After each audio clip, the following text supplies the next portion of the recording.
Seguimos en Proeconomía y Finanzas. Estamos conversando con el economista Víctor Raúl Benítez. Doctor, teniendo en cuenta justamente ya lo que estuvimos conversando respecto a la seguridad jurídica en nuestro país, las perspectivas para el grado de inversión, quería hilar un poquitito y preguntarle también Sí, cuáles son las perspectivas que usted ve para la economía paraguaya. Sin el grado de inversión vamos a tener seguramente una traba importante para tener una mayor dinámica, una mayor actividad, mayores inversiones. Pero de cara al futuro, ¿qué le espera a la economía paraguaya también ubicándose dentro del plano regional y mundial? A nivel, por ejemplo, mundial tenemos una economía relativamente estancada, sí, a nivel regional es básicamente lo mismo. Dentro de todo ese escenario, ¿cómo se ubica Paraguay y cómo lo ve de cara al futuro? sí. Nosotros somos una economía que está dentro del hemisferio o del área de influencia de los Estados Unidos. Lo que pasa allá más o menos pasa también acá, ¿verdad? Si la tasa allá sube, nosotros también vamos así. Allá hay inflación, nosotros también tenemos inflación. Ayer creo que la tasa de interés subió 0,25%, o sea, 0,25 en puntos porcentuales ahí. Y la inflación creo que está a 5, algo y la tasa llegó a 5. Nosotros tenemos una inflación que se ha desacelerado, estaba a 7,8 en el interanual en enero, quedó 6,9 ahora en febrero. Eh, es decir, estamos frenando la suba de la tasa de interés y nuestra inflación también, tengo esperanzas que también esos choques de oferta amainen y el letargo, el despertar del letargo pandémico que fue lo que hizo que subiera la demanda con una oferta medio estacionada, porque frenó pues, era la pandemia frenó la oferta de productos y servicios. Entonces yo creo que esto va a mejorar y vamos a volver otra vez a arrancar, vamos a bajar otra vez las tasas de interés en Paraguay y el consumo puede volver a subir, porque la tasa también lo que hace cuando sube es frenar el consumo, ¿verdad? Etcétera. Es decir, estamos también delante de la mayor migración en la historia de la humanidad de capitales en el mundo, de Asia, sin H, Asia con H, ¿verdad? Las Américas. El nearshoring de México con los Estados Unidos. Esperemos que también los paraguayos podamos atraer nearshoring, sería un business process outsourcing para fabricar productos para el Brasil, que es el gran mercado nuestro, para nosotros. Nosotros somos entre el 0,5 y el 1% del mercado brasilero. La esperanza yo tengo que Lula abra un poco más su mercado para nosotros. Imagínense ustedes si el Paraguay es el 1% del PIB brasilero. Ellos abren 1% nomás su mercado, medio por ciento, nosotros duplicamos nuestro Producto Interno Bruto. Sí. Y si ellos abren medio por ciento de su mercado, nosotros podemos crecer 50%. Soñar es gratis así, ¿verdad? Pero así tenemos que pensar los paraguayos de manera ambiciosa. Esperemos que el próximo presidente, sea quien fuere, tenga una buena relación con Lula y podamos nosotros entrar al mercado brasilero. Ellos son muy proteccionistas. Algunos dicen de que el mundo se está desglobalizando. Volvemos otra vez a esa era, no, yo acá mi mercado voy a proteger, vos allá. Bueno, en ese escenario, ¿cómo yo veo la economía paraguaya? Y si no entramos en el grado de inversión, vamos a seguir tal como estamos, una economía altamente dependiente del sector primario y del sector primario nomás luego, ¿verdad? De la agricultura y de la ganadería, es una economía muy volátil, dependemos mucho de que llueva, ¿verdad? Si no llueve y hay sequía, caímos 60% más o menos de 2021 con la sequía. Imagínense ustedes, caímos 60% en la agricultura, en los granos, en la soja, 66%. Y esa es una economía muy volátil que no le permite a un empresario planificar, a los empresarios del sector secundario inclusive, que pudieran proveer al sector primario. Imagínate, tu cliente cae en sus ventas 60%, ¿qué vas a hacer vos con la ropa, por ejemplo, que fabricaste para venderle a los que trabajan en el sector primario, a los ganaderos, a los pecuaristas, a los agricultores, a los que manejan camiones de soja y necesitan vestirse, comer, alimentarse, sector secundario, ¿verdad? Entonces, ¿qué nos espera? Y nos espera una economía que yo le llamo de primitivismo productivo.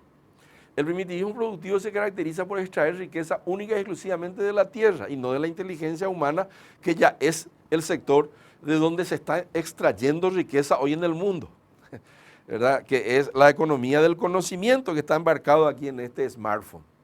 Entonces yo digo, vengo y digo, nosotros tenemos que hacer un gran salto, ir hacia la economía del conocimiento y tenemos que ir también hacia el sector secundario y para eso necesitamos el investment grade. Si no tenemos el investment grade, ¿qué le espera a la economía paraguaya? Y seguimos en el primitivismo productivo y para peor, con capitalismo, crony capitalism, dicen los americanos, los rusos son especialistas en eso, y es un capitalismo sin mercado de secuaces, donde unos cuantos nomás ganan las licitaciones en el Estado, donde un expresidente es capaz de ser al mismo tiempo el dueño, había sido, no sabíamos, ahora nos enteramos todos, de una empresa constructora vialera, ahora le transfirió a sus hijos, creo que y ahí nos enteramos de que ese mismo expresidente se firmó a sí mismo 30 o 40 años de extensión de la concesión de una ruta a una empresa vialera, donde él era el presidente y él era el dueño de la empresa, y eso no es mercado. Eso, el Paraguay necesita un capitalismo de mercado, de libre mercado, de competencia. Me hace todo un pirimbá porque yo trabajé en empresas y trabajo en Brasil, donde hay más mercado, en Curitiba.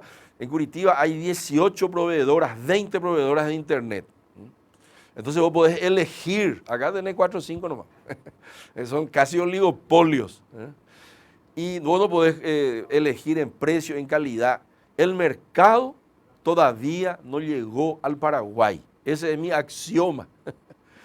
Y cuando llegue el mercado al Paraguay, incluso en los bancos, yo todavía no veo que se publica, que el Banco Central, por ejemplo, publica las tasas activas y pasivas de los bancos para diferentes plazos, así en una tabla donde vos podés mirar así en Chile, donde hay un comunista, en Chile hay un comunista, dicen en el gobierno, que se llama Boric, pero yo puedo entrar hoy en Chile, en los portales, y puedo ver la comparación de las tasas activas, pasivas. El Paraguay necesita una economía de mercado. Y si no llegamos al grado de inversión y si no tenemos esa institucionalidad donde hay un Estado tiene que ser minimalista, pero poderoso. Tiene que tener un poder. Tiene que tener una estructura minimalista, pero tiene que ser un Estado fuerte. Y entonces vamos a tener un mercado dinámico, vigoroso, productivo, porque va a haber un referee que no va a ser bombero. Pero ahora nos enteramos de que hay un referee, que era el Estado, que era el Poder Ejecutivo, que se adjudicaba la ruta, extendía el plazo de su adjudicación a N años. Pongo como ejemplo, ¿verdad? Hay muchos otros ejemplos. Hay sectores donde hay acá oligopolios. El sector del cemento, de hecho, es nomás luego un sector donde estaba el sector público mayoritariamente. Ahora veo que hay algunos competidores. El sector bancario creo que trabaja demasiado con el Banco Central, trabajó con las letras de regulación monetaria, que muchas veces no había tanta inflación, igual nomás se emitían muchas letras de regulación para, digo yo, a veces pienso, son muy buenas las tasas que se pagan, entonces cuando te sobra tu mercadería, dale nomás al Banco Central tu mercadería de la plata en vez de arriesgarte y prestar en el mercado y competir en tasas, que es lo que hay que hacer, ¿verdad? Por otro lado, nosotros no tenemos todavía en Paraguay un mercado de capitales de verdad, donde se emita también capital y no solamente deuda. Se emite solamente deuda y no se emite capital porque no hay gobernanza corporativa. Las empresas son familiares y el yerno nomás es el auditor, el suegro nomás es así y la hermana nomás, y así nomás funcionan todas. Todavía, y de hecho eso se ve en Latinobarómetro, el paraguayo no confía en el otro. ¿Y por qué no confía en el otro? Empresario. Nos vamos a manejar en familia, hermano, nuestra estancia, nuestro banco y nuestra industria. Porque no confiamos en que el Estado, si tenemos alguna divergencia con algún socio que no sea de la familia, y aún en la familia nos peleamos todos. No tenemos la confianza de que uno de los socios iba a comprar nomás un juez. Y ahí va a arreglar la divergencia que pudiera haber en nuestros negocios.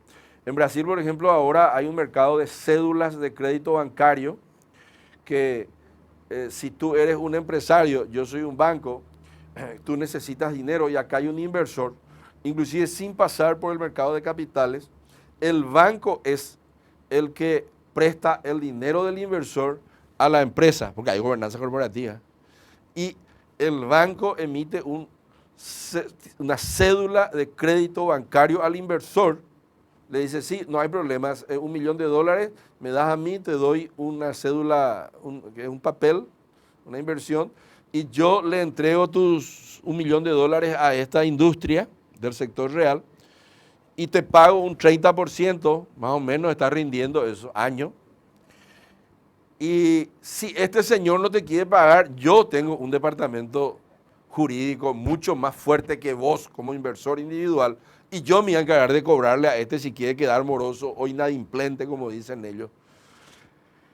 ¿Y por qué puede hacer eso un banco? Y porque hay una credibilidad, hay imperio de la ley, hay una previsibilidad en la justicia y eso genera riqueza. La justicia genera riqueza o no genera riqueza. La justicia en Paraguay obstruye la generación de riqueza, tranca el Producto Interno Bruto. Es una de las barreras. Después también ya te hablé, ¿verdad? Que tenemos otras barreras en la educación, en la salud.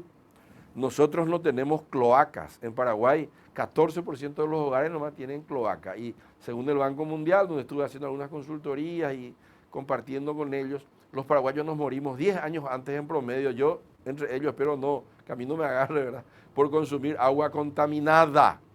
Imagínate, por consumir agua contaminada. El agua llega sucia a los hogares, marrón. ESAP es una empresa quebrada prácticamente quebrada. Las empresas públicas están todas quebradas y no hay gerentes tampoco porque hay una mala calidad de la educación. Nuestros gerentes, nuestros supervisores no manejan Baldor, no manejan ecuaciones, no manejan tablas dinámicas con macros. Por eso vos vas a ver que muchos gerentes son argentinos. Vos rápidamente le pillás por la tonada cuando hablas con un gerente así de una empresa ya grande que busca talento. Y bueno, eso le espera a la economía paraguaya. Nos espera seguir en el primitivismo productivo, en el capitalismo de secuaces. Ahora, si hay de repente un cambio en políticas públicas y llegamos al grado de inversión, ahí no es que van a venir solamente capitales, van a venir también empresarios, empresas, que van a traer know-how. Y ahí podemos entrar en el sector secundario, podemos entrar en el sector terciario y podemos entrar en la economía del conocimiento, que es lo que yo quisiera. Doctor, temas para analizar tenemos muchísimos. Claro. Lastimosamente por el día de hoy estamos cortos de tiempo, pero le agradecemos muchísimo su análisis y esperamos contar con usted nuevamente en este espacio para seguir conversando sobre la economía paraguaya. A vuestras órdenes.